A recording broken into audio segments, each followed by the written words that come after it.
All right, everyone. Is everyone here? Is everyone present? Hello. Hello, how's everyone doing? Great. Good. Everyone get in okay, all good. Yep. Mhm. Perfect. Well, welcome. Welcome. Hi, my name is Taylor. We've also got David and Savannah here.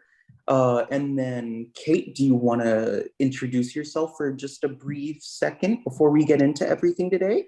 Sure. Hi, everyone. Taylor, Savannah, David. I'm Kate, like was already said. Just starting here at the company, super excited. Curious to learn what you guys have to teach me here today. So I'm looking forward to it. Yeah, absolutely. And we do thank you for taking time out of your day to be able to join us today. Yeah. Today we are going through mandatory training. As you know, it was in the Hmm. email that we sent you with all of the information. So Hmm. today we are going to go over conflict because you'll see conflict everywhere. You'll see it in the workplace, which we're excited for you to join us with. You'll see it in everyday practices. You'll see it in at the grocery store, at home, even. So this is a great way for us just to kind of go over conflict. So David is going to go over different kinds of conflict. Savannah is going to go over different styles of conflict management. And I'm going to go over groupthink, which I'm very excited to discuss with you about and why it should be avoided. Um, so from there, I think I'm going to let David take over and start us off with different kinds of conflict. David? All right. Thank you, Taylor. So Kate, as you know, this is mandatory conflict training.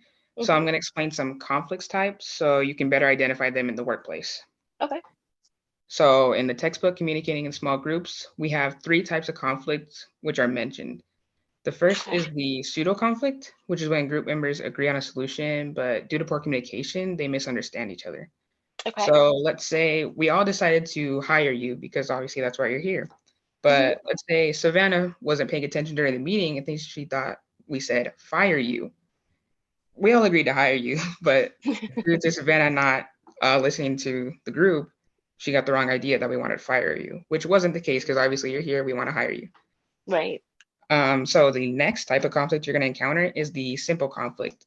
So let's say we wanted to give you a pay raise, and Hmm. Taylor and I can't agree on an amount.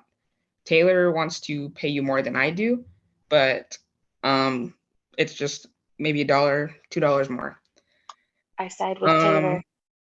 yeah, I agree with myself as well. And I want to say we're giving these examples with hey, you specifically in them, Kate, but don't worry.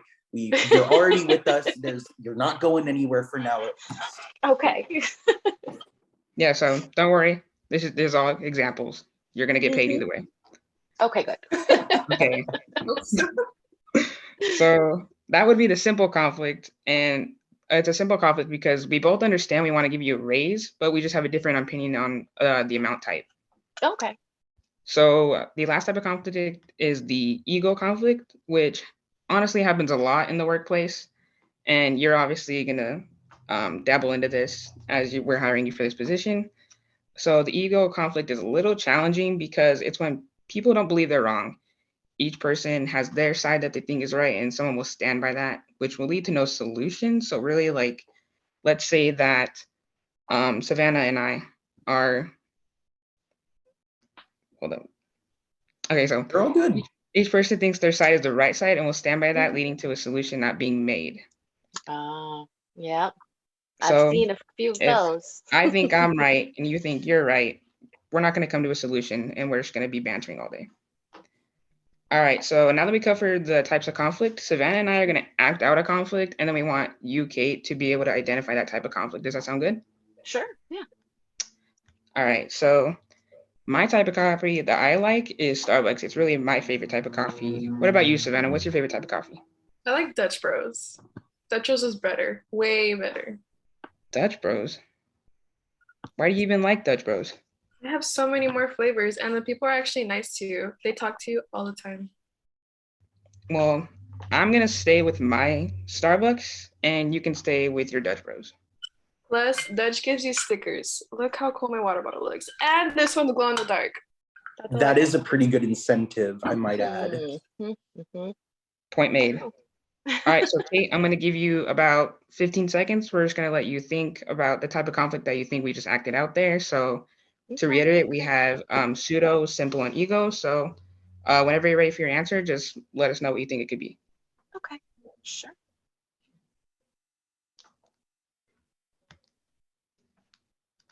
And while Kate's thinking, I do want to kind of throw my own little idea into the whole Starbucks versus Dutch Brothers.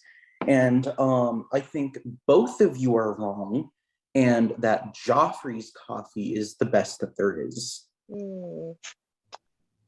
Well, I would have to disagree with all three of you. There's a local little coffee shop right down the street from me, Desert Eagle. That is my go-to. Love it. Desert Eagle is so overrated. Ugh, whatever. So I think I've got an answer for you guys, because with listening to the argument, it really didn't sound like a pseudo conflict, because you guys, there was clear communication, right? There was no misunderstanding of what you guys were thinking. In a simple conflict, there wasn't, you guys didn't agree on one piece and just need to figure out how to get that into action. So it wasn't really a simple conflict either, which leaves us with ego conflict. You both think your coffee choice is right and neither one of you is going to budge. So I go with ego conflict. Yep, that's exactly right. You did a great job on that.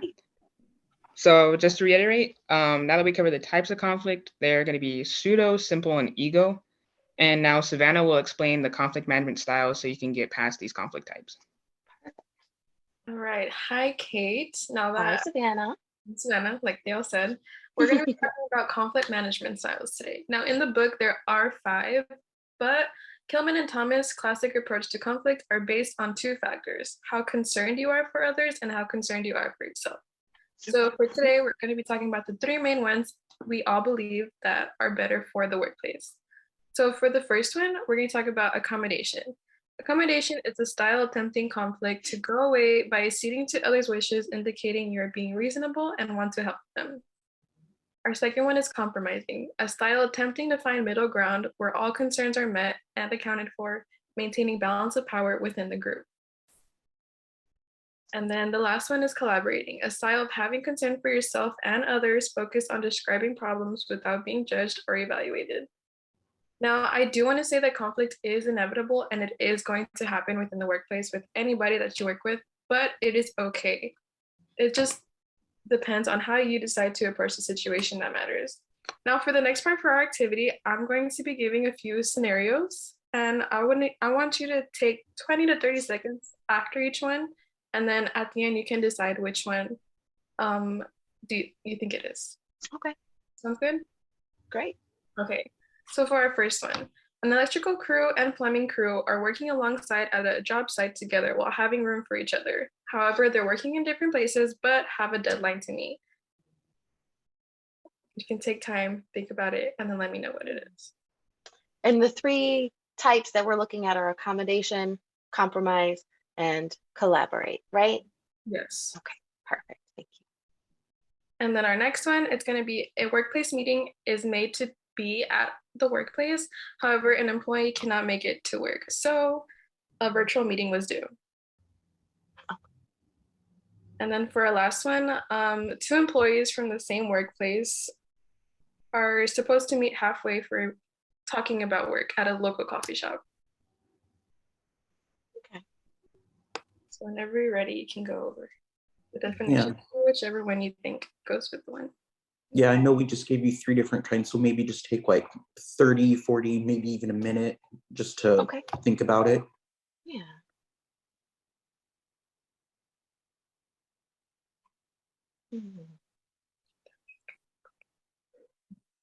And the first example, everyone was working on separate things, but they were going to bring it together in the end, right? All working towards that same. Okay, so that's an example of collaboration, right? Perfect, yes. Okay, great. Working with one another, yes. Yeah, okay. And the second one, I think that was accommodation, right? Because they were accommodating that virtual meeting instead of everyone having to go in the office. Yep. Okay, okay. Well, then I guess that leaves the last one must be compromise. Then it sounded like that everyone was literally meeting in the middle, which is Meeting the in the middle, definition that's of the compromise, definition. right? Okay, Yes. great. Yeah, perfect. Thanks. So for that, we do want to practice these in the workplace and they should be considered. However, one thing we should avoid for conflict management in the workplace is groupthink, and that's Taylor's part. So I'm going to go ahead and leave it up to him now. All right, cool. Thank you, Savannah. Yes, thank you so much. And Kate, I do just want to say that you're doing an absolutely fantastic job so far. Great collaborating with others, giving quick responses, getting so far all of them right too. And then I do also want to thank both David and Savannah for their contributions today, speaking a little bit about conflict. And yeah, it's been great so far to have you guys here. And so, yes, Savannah kind of gave me that nice little segue into talk about my section, which is groupthink. Now, groupthink is actually something that should be avoided. And it could be considered a conflict management style, but there's some issues with it. Now, according to communicating in small groups, principles, and practices, groupthink is when a group reaches a decision too quickly based on the idea that the group did so to try and avoid conflict. Okay. Now, groupthink can occur because of a multitude of reasons. One of which could being that the group doesn't care about the task. They want it to be over with. They just simply don't care. They just kind of go blah blah blah, whatever. You can do whatever you want. Which we actually have seen here at this company a few times. So we definitely want to stress the importance of we are a team. We want to make sure that we work together collaboratively, even if it might not be on something that's the most interesting of tasks. Yeah. Another way that this could happen is when a group member is more persuasive than another. So let's say that me and Savannah are trying to come up with ideas on what we should do for the next company party, for the Christmas party. I say I want a forest themed room, and Savannah wants a snow themed room. And in the end, Savannah just keeps going on and on and on about how she wants hers and nobody else's. And then I would just kind of go, yep, sure, go right ahead, because I just want to avoid that conflict. Which, by the way, Savannah, I don't think that you come up with the best ideas for the parties, best theming. And then another example of this is when there's somebody highly credible about a certain subject. Now, typically when we do have projects and even meetings like this, it's very nice to have people in our groups that know what they're talking about, are credited for it, even trained for it. However, if we have this idea that just that person's ideas and words are the most important, it might lead to other people not wanting to contribute as much because they think, oh, well, they've got it. They know what they're doing. A good example of, yeah, it's just a genuinely you want to avoid it. Generally, you want to avoid it. Now, I want to talk about why groupthink is such like a bad idea in a group. I mean, after all, wouldn't it be best for everyone just to get along with each other? Which generally you would think that. However, the issue with groupthink is basing on that idea that we're trying to avoid conflict. And yet conflict isn't something that always needs to be avoided. Something that Savannah brought up, which I'm very glad that she did, is that conflict is inevitable. You're going to find it everywhere. You're going to find it in the workplace. You're going to find it with people you work with, maybe even your higher ups. You're going to find it when you go to the grocery store, say, like a coupon isn't ringing up and you really, really need that coupon because it's such a great deal. or even at home, in a home environment. You can find it just about anywhere. However, I do want to mention real quick before I keep going on, while conflict isn't always a bad thing, if it's ever too much, you can always contact someone within the company. You'll have my personal email, Savannah, David's, if you ever need to reach out. You can always talk to management. You can always talk to district managers. Just know that you always have resources available for you. Okay, great. That is good to know. Perfect. And now the reason why conflict doesn't necessarily always need to be avoided is because of what it can spark, what it can create. When two people talk with each other about these conflicting views and they go together, with them chatting back and forth with each other, they can create new ideas. It's taking one idea and building off of each other to create something even bigger. So yeah, conflict is not always such a bad thing and can even be wanted in certain scenarios. And so now I am going to pull up my presentation aid. It is a short video about with a very popular movie that many of you have seen, I'm assuming. It is called Mean Girls. I love it. So I'm gonna pull that up right now. Could you give us some privacy for like 1 second? Yeah, sure.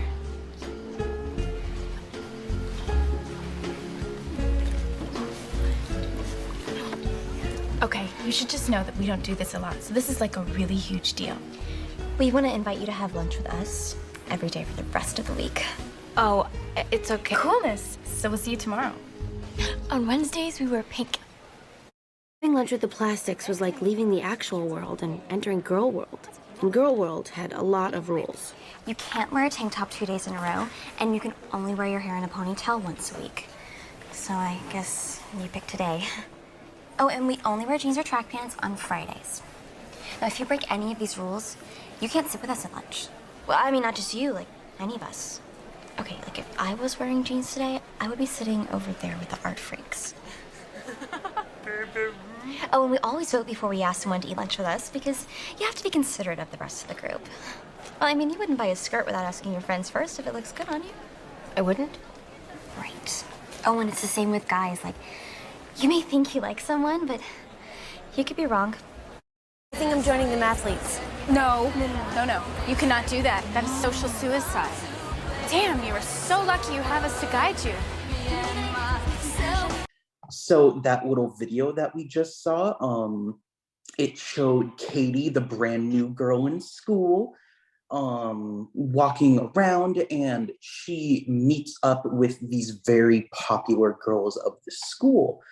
While she sits down and eats lunch with them or even walks around, they explain to her the social norms of the school. They say on this certain day, you have to wear a certain color. You can't join the mathletes team because it's for nerds.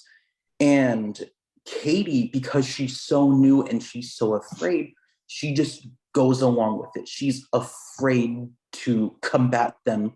So she commits the act of groupthink, which is just agreeing with them to avoid that conflict. Okay. So yeah. While Mean Girls is a fantastic movie, it is also great way to show the ideals of groupthink. And if you've seen the end of that movie, you can even see what groupthink can lead to. Granted, in the workplace, I don't think it'll lead to you getting hit by a bus, but I just want to put that out there. I'd hope not. Are we going to do some trust fall exercises or? You know what, Savannah, you should implement that at the next company party. Noted. All right, now we're just going to do a quick activity real quick about groupthink. For the next 15-20 seconds, I want both Savannah, David, and Kate to think about some ways that we can avoid groupthink. Now, it can be something super complex about coming up with the whole idea and system, or it can be something super simple as just making sure that your voice is heard. Super easy. So I want you just to take the next 10 seconds, just kind of come up with some ideas. And I'm going to go ahead and start off with Savannah. Can you think of any ways that we can avoid groupthink? Am I your favorite coworker, Taylor? Let me know now. Just kidding. Okay, my idea for groupthink, I believe that we should take everybody's feelings into considerations, and if anybody's feeling left out, accommodate. See what I did there? Accommodate to everybody's needs and what they're feeling. Okay. David? All right, so my way to go over groupthink is obviously to be engaging, Usually the person who is the quietest in the room is the most talkative. You want to get them engaged, involved in the conversation. So, if you see someone by themselves just not really being engaged with the group, reach out to them, bring them into the conversation so they're able to better, bounce ideas off each other. And that's how you're better or able to collaborate better. Okay. Got it. And then Kate, can you think of any ideas? Well, something that we did at my old job that seemed to work really well was kind of a silent brainstorming where everyone kind of got input on what was going to be discussed in the meeting beforehand so that they could gather their ideas, write them down, and be prepared. So it was, everyone bringing their ideas and brainstorming, but they had a little time to think about it ahead of time, kind of script out what they wanted to say, just made those people that might be a little bit more shy feel a little bit more comfortable speaking up in the meeting. So maybe we Awesome. could do that here as well. Bring it with us. Yeah, absolutely. That is a fantastic example. And with that, I think we have gone over everything today that we wanted to. Kate, do you have any questions before we conclude the meeting at all? I mean, honestly, you guys did a really good job of explaining everything that you presented today. I really appreciate the time that you guys must have taken to prepare to teach me about these different types of conflict. David, it was really clear what those different types were, able to easily identify them. And then Savannah, just how you explained those 3 styles of conflict management, I agree, especially in the workplace, those are going to be some really great tools to help just overall with management and everything. So, and then Taylor, kind of the examples with groupthink and discussing that, just being aware it's there so that we can try to avoid it and make sure everyone feels included. I really appreciate this. I think all of the information you guys gave is going to be really helpful to me in my new role with the company. So thank you all for taking the time to go through this training with me. Perfect. Thank you so much. I'm really glad that everything we said really stuck with you today. I want to thank you, Kate, for taking time out of your day to be able to join us. David, Savannah, thank you for helping create this meeting with me today so we can help explain everything a little bit better. And Kate, we're so excited to have you as a new member of the team. I'm looking forward to seeing what you guys decide on for the company parties. Until December for Christmas. Oh. If you ever need a tiebreaker, just let me know. All right. Well, thank you all so much for joining me today. It was lovely chatting with all of you. And I hope you all have a great day. All right. Thanks, Taylor. Bye. Bye.